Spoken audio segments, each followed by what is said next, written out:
മൂന്നര പതിറ്റാണ്ടിന്റെ നിദ്രാവിഹീനത്തിന് ശേഷം കൂടപ്പുഴ ഫാസ് ഓഡിറ്റോറിയത്തിൽ വീണ്ടും നാടക യവനിക ഉയരുന്നു. വൈക്കം മുഹമ്മദ് ബഷീറിന്റെ കഥയായ മുച്ചീട്ടുകളിക്കാരന്റെ മകൾക്കായി ഇവിടെ ചൊവ്വാഴ്ച വൈകിട്ട് അരങ്ങൊരുങ്ങും.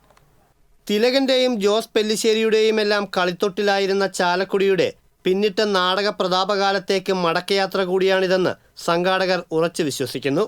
1980 കാലഘട്ടത്തിൽ കലാനിലയത്തിന്റെ രക്തരക്ഷസ് നാടകത്തിലെ വടയക്ഷിയുടെ അട്ടഹാസം ഫൈനാൻസ് സൊസൈറ്റിയിലിരുന്ന കാണികളെയും പ്രദേശത്തെ വീട്ടുകാരെയുമെല്ലാം ഞെട്ടിച്ചിരുന്നു.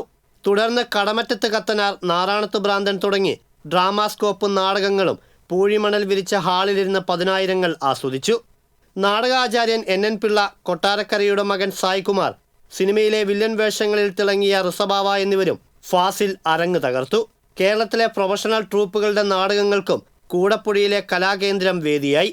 നാടകങ്ങൾക്ക് നിറം മങ്ങി 1990കളോടെ ഫാസിനെയും ശനിദശ ബാധിച്ചു. കാണികൾ കുറഞ്ഞതോടെ നാടക നടത്തിപ്പ് നഷ്ടങ്ങളുടെ കോളത്തിൽ ഇടം പിടിച്ചു. പ്രൊഫസർ PA തോമസ് പ്രസിഡന്റായി തുടക്കമിട്ട ഫൈൻ ആർട്സ് സൊസൈറ്റിയുടെ പ്രവർത്തനം ഇതോടെ താളം തെറ്റി.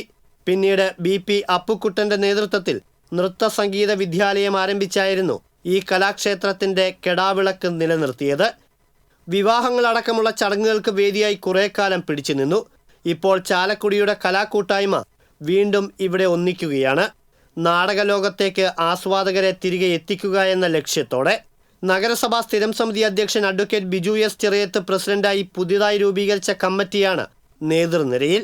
സെക്രട്ടറി ആദ്യകാല പ്രവർത്തകൻ PV ജൂലിയസും ഒപ്പമുണ്ട്. TCV ചാലക്കുടി.